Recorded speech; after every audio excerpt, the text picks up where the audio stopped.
It seemed to take a while for Julius Caesar to realize the significance of what he had inherited from Attalus of Pergamos, but when he did, he duly conformed to the Babylonian system.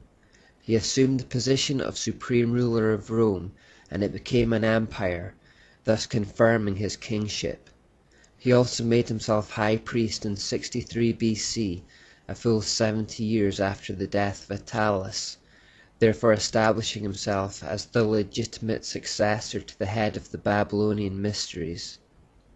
To complete the Babylonian system set, he then also declared himself to be a god, exclaiming on 25th of December 48 BC in Jupiter's temple in Alexandria that he was in fact Jupiter's incarnation.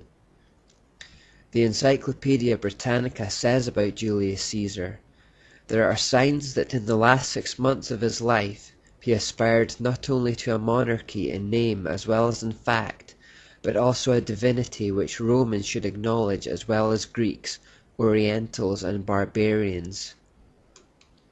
He seemed to slowly realize that his new titles, particularly High Priest, gave him legitimate claim to be not just ruler over Rome, but ruler over all the peoples who subscribed to the Babylonian system, as they had all descended from the same source.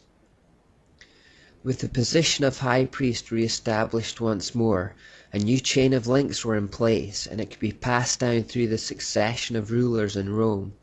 It was from Julius Caesar's name that the subsequent Roman emperors took the name Caesar, which was thereafter a title invested with kingship, priesthood and godhood.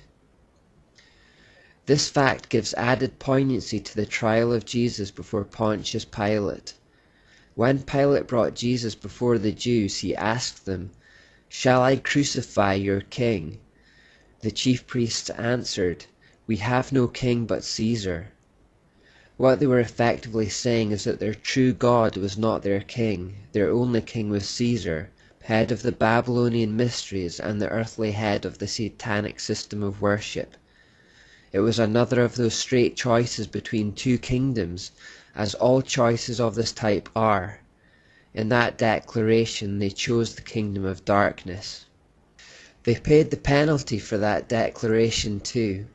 Just as the Lord gave the Jews into the hands of Nebuchadnezzar after they corrupted themselves with the worship of Baal in the Old Testament, so he gave that generation of Jews into the hands of the Roman emperors who they professed to follow as punishment. In 70 AD under Titus, and some decades after they had made their declaration at the trial of Jesus that he was not their king, the Roman army marched upon Jerusalem and destroyed it along with the temple. Thus Babylon and Rome have in common that they both destroyed the temple in Jerusalem. And that completes section 1 of the study.